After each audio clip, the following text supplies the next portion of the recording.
परवीन जी, पहले तो नमस्कार। नमस्कार सर, मैं चाहता हूँ कि सबसे पहले आप अपने बारे में थोड़ा अपना इंट्रोडक्शन दें। देखिए, मैं सिविल सर्विसेज के लिए इतिहास पढ़ाता हूँ और सिविल सर्विसेज से मतलब है union public service commission, UPSC. और जनरली जो स्टूडेंट्स यूपीएससी के लिए पढ़ते हैं वो स्टेट एग्जाम्स भी देते हैं और इट्स रिलेटिवली मतलब थोड़ा उनके लिए आसान हो जाता है। इतिहास मेरा मुख्य विषय है। सर, सिविल सर्विसेज करने के लिए बेसिक एजुकेशन क्या होना चाहिए? देखिए, जो एग्जाम में क्वालिफिकेशन ली जाएगी वो है ग्रेजुएट। तो ये एक ग्रेजुएशन के बाद स्टूडेंट्स या विद्यार्थी से दे सकते हैं और देने को वो पोस्ट ग्रेजुएट हैं, डॉक्टरेट हैं, वो कुछ भी हैं वो दे सकते हैं। तैयारी वो कभी भी शुरू कर सकते हैं और प्रोविजनल डिग्री चलती है। जरूरी नहीं कि आपको डिग्री फाइनल मिले, आप फाइनल ईयर में भी इसको दे सकते हैं, बट ग्रेजुएशन के बाद। जब तैयारी करने के लिए कोई स्टूडेंट अगर तैयारी करना चाहता है सिविल सर्विसेज की, तो कैसे मतलब शुरू करे, किस तरह से तैयारी करे? देखिए, पहले तो इस इम्तिहान का आपको नेचर समझना पड़ेगा। ये सर्विस जब शुरू हुई थी तो ये अंग्रेजों के ज़माने में शुरू हुई थी। इसको शुरू किया था लॉर्ड मैकॉले ने। तो ये लगभग 1855-54 की बात है। तो उनसे ब्रिटिश सरकार ने कहा था कि आप सिविल सर्विसेज, जो लोगों की समस्याओं की जो सर्विसेज हैं, इनके लिए कुछ शुरू करें। तो ये सवाल आया कि डॉक्टर के लिए तो आप डॉक्टरी पूछोगे, वकील के लिए वकालत पूछोगे, सिविल सर्वेंट से क्या पूछोगे? तो लॉर्ड मैकॉले का एक काफ़ी इंटरेस्टिंग आंसर है, जो मैं हमेशा ये बात स्टूडेंट से भी कहता हूँ, कि उनकी जो ऑफिशियल लाइन उन्होंने बोली थी जो सिविल सर्विसेज कमीशन के दौरान, कि syllabus of Indian civil services will coincide with the knowledge of humanity. इंसान ने जितनी भी नॉलेज इकट्ठी करी है हिंदुस्तान के बारे में स्पेशली, वो सब इस एग्जाम का सिलेबस है। तो पहली बात तो ये जान लें कि आपको कोई एक फील्ड में स्पेशलाइजेशन इसमें जरूरी नहीं है। आपको थोड़ी थोड़ी नॉलेज हर फील्ड की चाहिए। अब हमारे जैसे या जो भी बहुत सारे लोग हैं, उन्होंने कुछ सब्जेक्ट इसमें बांट रखे हैं, तो उस पर मैं बाद में आऊंगा। पहले आप ये जान लें कि एग्जाम 3 चरण में होता है। पढ़ना आपको सब है, कोई स्पेशलाइजेशन नहीं चाहिए।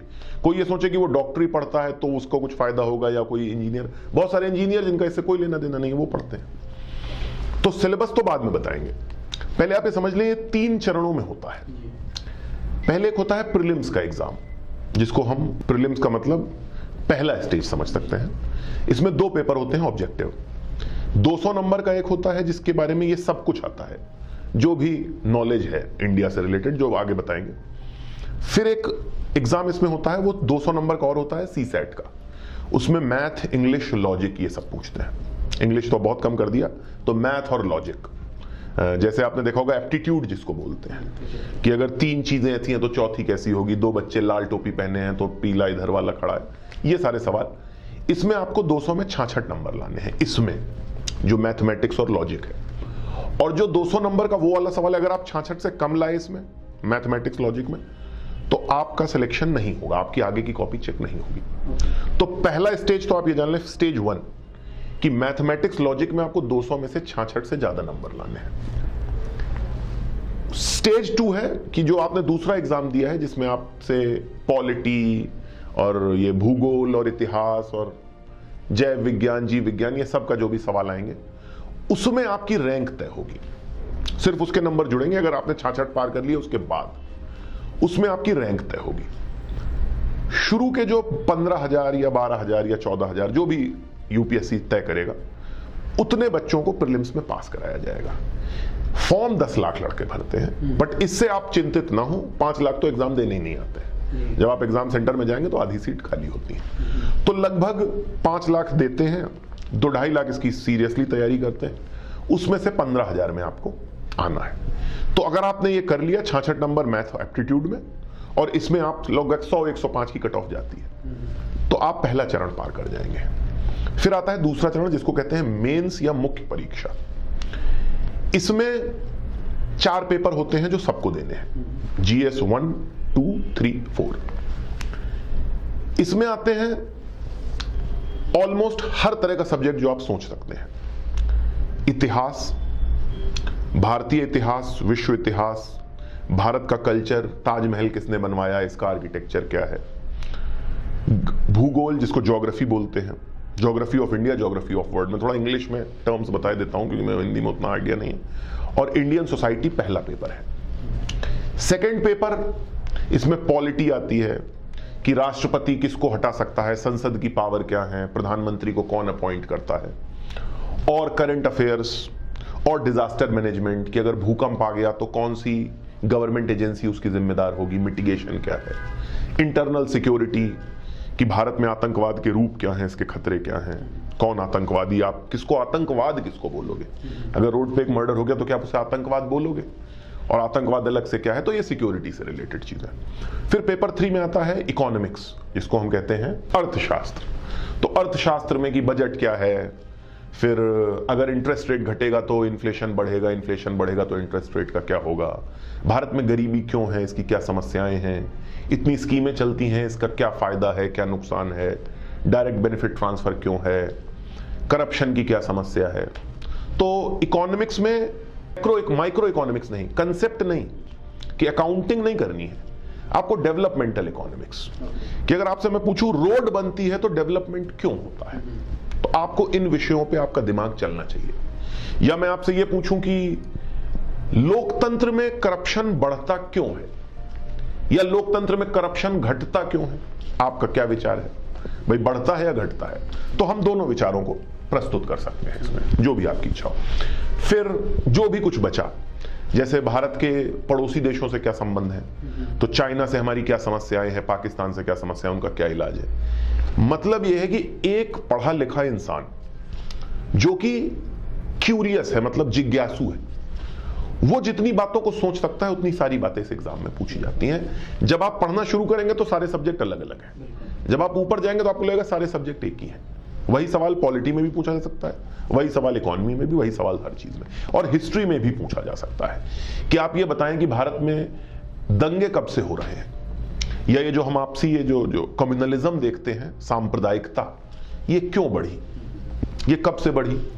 तो जो भी एक जिज्ञासु पढ़ा लिखा आदमी सवालों पे सोचता है वो आपको इसमें पूछा जाएगा, आपको पढ़े लिखे की तरह जवाब देना है। बस अंतर ये होगा कि जब आप चाय की दुकान में किसी से बात करेंगे तो वो इसका कुछ अलग जवाब देगा, आपसे as a civil servant expected है कि आप इसका अलग जवाब देंगे। जैसे सांप्रदायिकता के बारे में एक नॉर्मल आदमी कह सकता है अजी हम तो हैं ही दुश्मन, पर आप एज ए पढ़े लिखे बोलेंगे कि डेमोक्रेसी व्हेन केम तो it change the system of political representation, मतलब सॉरी हिंदी में, मतलब ये हमारे पॉलिटिकल रिप्रेजेंटेशन को बदलता है। तो फिर होता यह है कि वोट लेने के लिए मैं अपनी जाति वाले से वादा करता हूं मैं आपको ज्यादा नौकरी दिलाऊंगा, दूसरा नेता अपनी जाति वाले से, तो इससे आपस में टेंशन बढ़ती है और नेता इसको टेंशन को बढ़ाते हैं। तो ये एक पढ़े लिखे का आंसर है, ऐसे हमें आंसर देना है इस विषय में। पेपर 4 जो होता है वो होता है एथिक्स, इंटीग्रिटी एंड एप्टीट्यूड। वो ये पूछता है कि अगर आप से आपका सीनियर रिश्वत देगा तो आप क्या करेंगे, आपके पास क्या ऑप्शन है। या मैं अगर एक ऑफिस चला रहा हूं और एक लड़की मेरे पास आई और बोली कि मेरे साथ बदतमीजी हुई, तो आपके पास क्या ऑप्शन है, आप करेंगे क्या, फिर इनमें सही निर्णय क्या होना चाहिए, and so on. Case studies तरह तरह की, या पूछा जाएगा एक सवाल क्या अंतरात्मा की आवाज से आप क्या समझते हैं। अब आप ये देख लें कि आपको सिर्फ पढ़ाई नहीं, एक खास तरह की सोच की जरूरत है जो आप बैठ के अपने आप से सोचें। तो ये मेनली है कि आप एक जिज्ञासु, एक पढ़े लिखे, एक सुलझे हुए इंसान रहे, जो एक किसी भी केओटिक इंफॉर्मेशन को या दम माहौल में कुछ हो रहा है तो ये समझ सके कि समस्या की जड़ क्या है। तो इस तरीके से आपको सब्जेक्ट पढ़ना, सब्जेक्ट तो पढ़ना ही है जिसकी लिस्ट है जो मैं सर को उपलब्ध करा दूंगा, तो आप अपने स्टूडेंट्स को वो टॉपिक दे दीजिएगा, तो हिस्ट्री, पॉलिटी, सारे जितने भी सब्जेक्ट सुने, और बहुत बेसिक लेवल के सवालों को घुमा के पूछा जाएगा। बट आपसे ये एक्सपेक्ट नहीं होगा कि आप पॉलिटी में ये बता दें कि प्रधानमंत्री का जो सेक्रेटरी है उसका क्या काम है, इतना नहीं। सिर्फ ये बताएं कि संसद का क्या काम है, या ये बताएं कि प्रधानमंत्री, संसद कंट्रोल हम चुनते हैं या राष्ट्रपति चुनता है। भाई प्रधानमंत्री हम चुनते हैं, हमारे वोट से चुना जाता है, या राष्ट्रपति जिसको बोल देगा वो, तो ये डिबेटेबल टॉपिक है, इसीलिए हम पार्लियामेंट्री डेमोक्रेसी।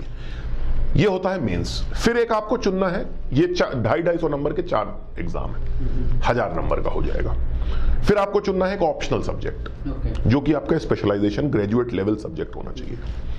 कंप्यूटर साइंस उसमें जैसे नहीं है, कुछ सब्जेक्ट जैसे अब आप चाहे क्वांटम फिजिक्स तो नहीं है उसमें, बट फिजिक्स है। तो जनरली हिस्ट्री एक काफी स्कोरिंग सब्जेक्ट है, ज्योग्राफी, भूगोल जिसको कहते हैं, फिर राजनीतिक शास्त्र, शायद पॉलिटिकल साइंस, सोशियोलॉजी, साइकोलॉजी, तो ये सारे इकोनॉमिक्स, ये तरह तरह के सब्जेक्ट हैं जो कि 500 नंबर के पूछे जाएंगे। ये हो गए 1500। एक पेपर और होता है जो 250 नंबर का होता है, जो ऐसे होता है। ऐसे पेपर इंट्रोड्यूस हुआ था 90s में, कि अगर मैं आपसे किसी बात को कहूं कि 5 लाइनों में बोलें, आपको कम पता है, मुझे ज्यादा पता है, पर हम लोग लगभग बराबर बोल पाएंगे। ऐसे का पेपर होता है आपसे या तो 250 मार्क्स का एक ऐसे, या 100 नंबर के 2 ऐसे। आपको 10-10 पेज लिखने हैं। तो आपको समझ में आएगा आपको उसमें कितनी गहराई में आप अपने विचारों को प्रकट कर सकते हैं। आपको पूरा मौका है भाई। अगर मैं आपके शहर में आऊं और आप कहोगे कि 2 लाइन बोलूं, तो मेरी 2 लाइन और आपकी 2 लाइन लगभग बराबर होगी। पर जब हमसे 1 घंटा बोलने को कहा जाएगा तो मैं उसमें 5 मिनट बाद लड़खड़ा जाऊंगा। तो ऐसे का 250 नंबर का पेपर ये देखने के लिए आता है कि स्टूडेंट कितनी डेप्थ में, कितना सुलझा हुआ, कितना बेहतर। ऐसे कुछ भी आ सकता है। जैसे ऐसे ही आ सकता है कि समाज में भ्रष्टाचार नेता करते हैं इसलिए पब्लिक भ्रष्ट है, या हम भ्रष्ट हैं तो हम भ्रष्ट नेता चुनते हैं। Corruption runs from top to bottom और बॉटम टू टॉप। तो ये एक सवाल है। एक ये सवाल है कि सांप्रदायिक हम हैं या नेता है, या एक ये सवाल है कि जैसे एक मैं एग्जांपल दे देता हूं, injustice anywhere is threat to justice everywhere. कहीं भी अगर कोई आदमी किसी के साथ इनजस्टिस हो रहा है तो वो पूरे समाज को असुरक्षित बनाता है।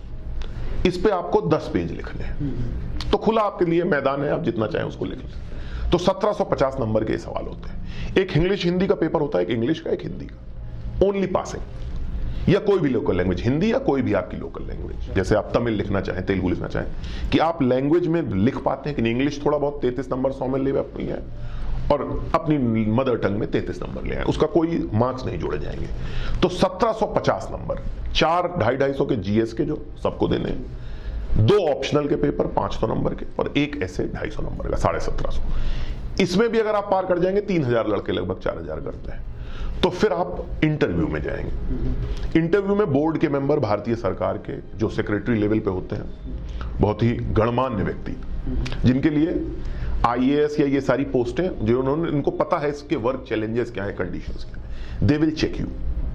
वो 250 मार्क्स जुड़ेंगे आपके 1750 में। 275 है वो, 250 एग्जैक्टली नहीं है, 275 नंबर है, क्योंकि सुप्रीम कोर्ट ने कहा था 15% से ज्यादा नहीं होना चाहिए वेटेज, क्योंकि वो ऐसा नहीं हो कि आपको कोई अपनी जात का या अपने धर्म का या अपने जगह का आदमी पसंद आ गया तो इंटरव्यू बोर्ड को बहुत पावर हो।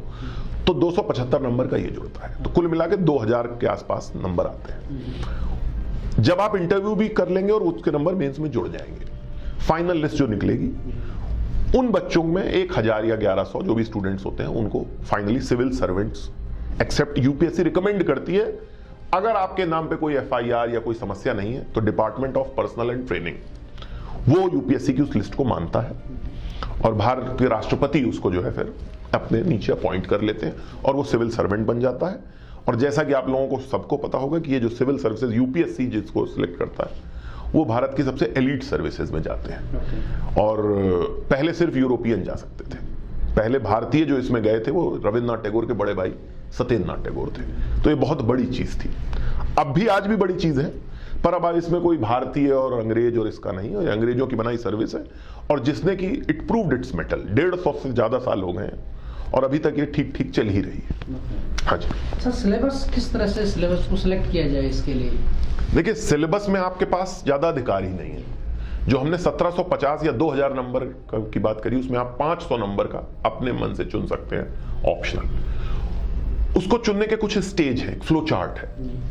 सबसे पहले तो आप ये देखें कि आपके ग्रेजुएशन का सब्जेक्ट अगर लिस्ट में है और आप उसे पसंद करते हैं, तो वो पहला है कि आप ऑप्शनल चुन लें। जैसे अगर आपने इतिहास ग्रेजुएशन में पढ़ा और आपको इतिहास पढ़ के अच्छा लगा और आपको लगता है कि हाँ मैं इसमें कुछ कर सकता हूं, तो आप उसको चुन लें। पर बड़े सारे स्टूडेंट्स के साथ ये समस्या है कि वो यूपीएससी की तैयारी इसलिए करते हैं क्योंकि उन्हें ग्रेजुएशन पसंद नहीं आया अपना, उन्हें अपना स्ट्रीम ही चेंज करना है, अपना करियर की दिशा ही चेंज करनी है। तो फिर वो जो है जाएं और ये देखें कि उन्हें किसी सब्जेक्ट, जो लिस्ट में सब्जेक्ट दिए हुए हैं, आप एक बार लिस्ट चेक कर लीजिएगा, बहुत सारे सब्जेक्ट हैं, तो आपको उस लिस्ट में कोई सब्जेक्ट पढ़ना पसंद है जो आप ग्रेजुएशन में नहीं ले पाए।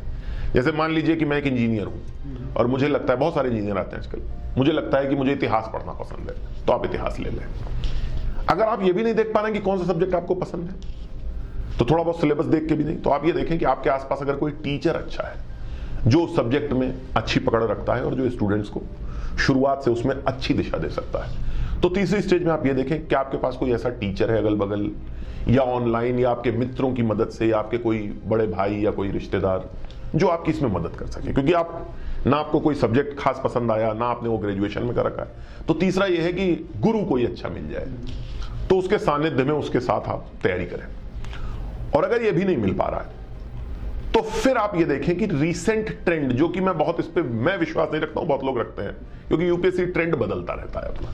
तो आप ये देख लें कि आप कोई ऐसा सब्जेक्ट ना लें जो आप फिर ये देखना शुरू करें कि कौन सा सब्जेक्ट आपको नहीं लेना है, एलिमिनेट करना शुरू करें। जैसे अगर मैं पढ़ने गया तो मुझे समझ में आया कि ज्योग्राफी में नहीं पढ़ना चाहता, फिजिक्स नहीं पढ़ना, तो एलिमिनेट करना शुरू करें। 15-20 दिन में आप एक सब्जेक्ट तक पहुंच जाएंगे। बट वही बात है कि किस कुएं में कूदना है आखिर में आप ही को सोचना पड़ेगा। तो कोई भी सब्जेक्ट ले लें, अगर सब्जेक्ट का सिलेबस बड़ा है तो उसमें कंपटीशन कम है। अगर आपने कोई छोटे सिलेबस का सब्जेक्ट ले लिया तो उसमें कंपटीशन ज्यादा होता है। ले दे के you will not gain anything, you will not lose out anything.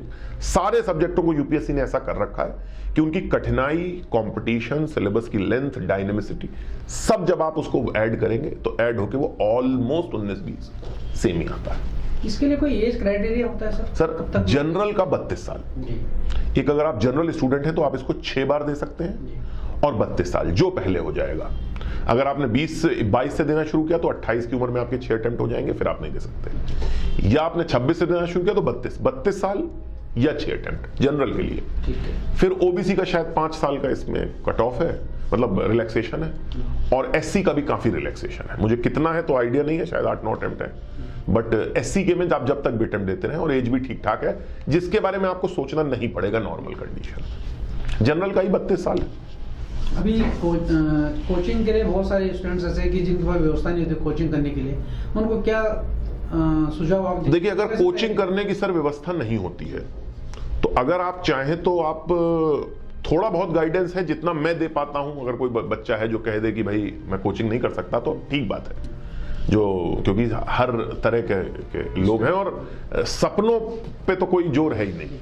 तो अगर वो नहीं कर सकता है तो किसी एक टीचर से, जो भी पढ़ाते हैं, आपके अगल बगल कोई हो इंस्टीट्यूट, कोई सिलेक्टेड लड़के हों या कोई जो पहले से तैयारी कर रहे हैं, आप उनसे संपर्क करें और वो आपको अच्छा गाइडेंस देंगे, बजाय आप इंटरनेट पे परेशान हो। मैं थोड़ा इस बात पे वो नहीं हूं, क्योंकि जिस फील्ड में मुझे जानकारी नहीं है, मैंने उन फील्डों को इंटरनेट पे जब सर्च करने की कोशिश करी तो खुद के सेल्फ प्रमोटेड एड्स, फिर अपने पेड लोगों से लिखवाना, और फिर तरह तरह के उसमें फीडबैक। आप जिस भी फील्ड के नहीं हैं, आप उस फील्ड को इंटरनेट की आज 2022 में आप उसे इंटरनेट पे खोज नहीं पाएंगे। उसका कारण यह है कि जैसे आप, मैं अगर मान लीजिए मेडिकल की तैयारी नहीं जानता हूं, तो आप देखो इंस्टीट्यूट्स खुद ही अपने बारे में लिखवा रहे हैं, डॉक्टर्स खुद ही अपना लिखे ले रहे हैं। तो इंटरनेट पे आप परेशान ना हो, आप सच में परेशान हो जाएंगे। आप किसी भी ऐसे जो जरा सी भी तैयारी करा है, 6 महीने भी किया है, तो उससे या टीचर से, या अगर हो सकेगा तो मैं अपना नंबर, आप कोई इस बात की आप चिंता ना करें कि वो फीस लेते हैं, वो टीचर है। आप विश्वास माने कि हर टीचर स्टूडेंट्स की मदद करना चाहता है और करता है। आप बुक लिस्ट, सब्जेक्ट लिस्ट, ये सब किसी से लेके और तैयारी शुरू करें। और मेहनत इसमें मतलब सच में, अगर आपको पढ़ना अच्छा नहीं लगता है या आप पढ़ नहीं पाते हैं ज्यादा, तो ये तैयारी आपके लिए नहीं है। सिर्फ इसका एक क्राइटेरिया है कि अगर आप ज्यादा, क्योंकि सब्जेक्ट बहुत है, सिलेबस बहुत। एक चीज मैं और पूछना चाहता था कि सिविल सर्विसेज का फ्यूचर कैसा होगा, क्योंकि बीच में केंद्र सरकार ने कुछ ऐसा प्लान किया था कि वो जो बड़ी कंपनी के सीईओज हैं उनके बायोडाटा मंगाते थे इसके लिए। देखिए, वो बहुत ही ऊपर के लेवल पे होता है और बहुत कम होता है। पहले भी होता था। वर्गीज कुरियन जिन्होंने ये डेयरी डेवलपमेंट बोर्ड चलाया, वो लेटरल एंट्री थे। नंदन नीलेकणी जिन्होंने ये आधार शुरू किया, ये भी लेटरल एंट्री थे। वो बहुत हाई लेवल पे है, उसकी हमें चिंता करने की जरूरत नहीं है। वो बिल्कुल वैसे है कि जैसे राजा के दरबार में कोई मंत्री। हम उस लेवल तक सिविल सर्वेंट्स बहुत कम पहुंचते भी हैं, और दूसरा उसकी हमें चिंता करने की जरूरत नहीं है। थोड़ा ये जानना कि सरकार बदल गई है तो आप इसकी चिंता न करें। मॉन्टेस्क्यू ने 18 सेंचुरी में कंसेप्ट दिया था लेजिस्लेटिव, एग्जीक्यूटिव, जुडिशरी। तो एग्जीक्यूटिव बिना सिलेक्शन के और क्या तरीका है भाई? आप ये सोचिए कि अगर सरकार खुद से, तो ब्यूरोक्रेट्स बनाएगी, कोई बनाने देगा भी नहीं। इतने इस करप्शन के एज में ऐसा नहीं हो सकता है। 1-2 हम सिर्फ लेटरल एंट्री के 2 अपॉइंटमेंट में तो इतना बवाल हो रहा है। तो इस बात की आप चिंता छोड़ दें कि ये किसी तरह आपको इफेक्ट करेगा, नॉट एट ऑल। और दूसरी बात मैं कहूंगा, अगर आप यूपीएससी की तैयारी करेंगे तो आपको स्टेट का खुद में इतना कॉन्फिडेंस आ जाएगा कि you will be able to crack it on your own. मैंने ये देखा है कि अभी रिसेंटली जो लड़के यूपीएससी की तैयारी करे हैं वो आसानी से स्टेट में स्विच हो जाते हैं, not only because of knowledge but also because of confidence. उन्हें यह लगता है कि हम इसको आसानी से कर सकते हैं। स्टेट के लड़के को यूपीएससी में स्विच होने में बड़ी टेक्निकलिटीज आती है। लास्ट में क्या मैसेज आप देंगे सर उन स्टूडेंट्स के लिए जो सिविल सर्विसेज की तरफ जाना चाहते हैं और तैयारी करना चाहते हैं? कंपटीशन का साइज देख के घबराएं नहीं, ना घबराएं उसे। उसका कारण यह है कि हर फील्ड में कंपटीशन है। अगर आपको पार्षद का भी चुनाव लड़ना है तो आप एक बार अपने घर से बाहर निकल के जरा किसी पार्टी के दफ्तर में जाके देखिए तो 500 लोग आपके जैसे वहां 1 साल से बैठ रहे हैं। तो इसलिए आप कंपटीशन का अमाउंट देख के ना घबराएं। 90% आर नॉट इन कंपटीशन। 90% लोग कंपटीशन में नहीं होते हैं। आपको लगता है कि वो है, उनकी बातें सुन के भी आपको लगेगा, but they are not. I have मतलब मैंने देखा है स्टूडेंट्स जो कि 5-5, 6-6 साल तैयारी करते हैं, बट वो उतना भी नहीं पढ़ते हैं जितना एक मेहनती स्टूडेंट 2 महीने में पढ़ लेता है। तो अगर आप पढ़ते हैं तो इस बात का विश्वास माने कि इस देश में और इस दुनिया में मेहनत करने वालों की संख्या उतनी नहीं है जितनी हम देखते हैं। हम देख लें, हमारे नेता ही हैं या हमारे अफसर हैं या हमारे किसी भी प्रोफेशन में आप देख लें तो आपको 70% लोग ऐसे मिलेंगे who are there because of some accident, जिनको और कुछ नहीं समझ में आया तो अंत में वहां लैंड हुए और बस वो वहां अपना समय बिता रहे हैं। तो आप उनसे डरे ना, उनकी संख्या ना देखें। 10 लाख में से 1000 सिलेक्शन सुन के बहुत ही बड़ा लगता है, बट इतना बड़ा नहीं है। और अगर आपको राइट गाइडेंस मिल जाए और आप मेहनती हैं, मेहनती से मेरा मतलब है कि सही तरीके से मेहनत, तो वो जो है आपको मतलब सिविल सर्वेंट्स तो बनते ही हैं। और कोई पहले से गेस नहीं कर सकता है कि मैं सिलेक्ट होऊंगा या ये सिलेक्ट होंगे या तीसरा कोई सिलेक्ट होगा या चौथा कोई सिलेक्ट होगा। इस बात की बिल्कुल चिंता, किसी के भी गुण नहीं दिखते हैं। वो क्या गुण है वो यूपीएससी ही डिसाइड करता है, उसी की कॉपी पे लिखा होता है। बहुत सारे ऐसे स्टूडेंट हैं जिनको देख के आपको लगेगा कि ये उतने लायक नहीं है, और बहुत सारे ऐसे लगेंगे जो बहुत डैशिंग और बहुत ही आपको लगेगा कि मेजेस्ट और बहुत ही इंटेलेक्चुअल है। ऐसा कुछ भी नहीं है। ये रेगुलर परसिस्टेंट मेहनत है और ये सिर्फ एक एग्जाम है। ये कोई ऐसी चीज नहीं है कि आपकी पूरी जिंदगी को तोला जाएगा और आप कितने अच्छे हैं कितने बुरे। Nothing. If you will study, आप पढ़ोगे और दिमाग लगा के पढ़ोगे। आंसर राइटिंग प्रैक्टिस, क्योंकि लिखने का 2000 में से 1700 नंबर तो लिखने के ही हैं, तो आंसर लिखेंगे, प्रीलिम्स के सवाल सॉल्व करेंगे, अपने आप से सच बोलेंगे। वो सब्जेक्ट पढ़ेंगे जिसमें आप कमजोर हैं, ना कि सिर्फ वो जिसमें आप मजबूत हैं। स्टूडेंट्स ये बहुत बड़ी गलती करते हैं, जो उनको मजा आता है वही पढ़ रहे हैं। और आपको ये हमेशा इस बात का ध्यान रखना है कि आप अपने से ट्रुथफुल रहें। जो सब्जेक्ट आपका कमजोर है आपको सबसे पहले वो पढ़ना है। अगर आप ये करते रहेंगे तो ह्यूमंस ओनली क्रैक इट, इसको इंसान ही क्रैक करते हैं। तो ये वैसे तो बहुत बड़ी चीज लगती है जब आप देखते हो कि भाई आईएएस, डीएम और ये एसपी, तो ये डीएम और एसपी नहीं बनना है आपको। यूपीएससी का एग्जाम देना है जिसका एक सिलेबस है, जिसका एक एग्जाम है। उसके बाद आपके जीवन में क्या होगा उस पर ज्यादा ना सोचें, सिर्फ एग्जाम की तरह से लें। Sir thank you. Praveen ji, आपके द्वारा दी जानकारी से काफी लोगों को सुविधा होगी और सिविल सर्विसेज की तैयारी में आसानी होगी।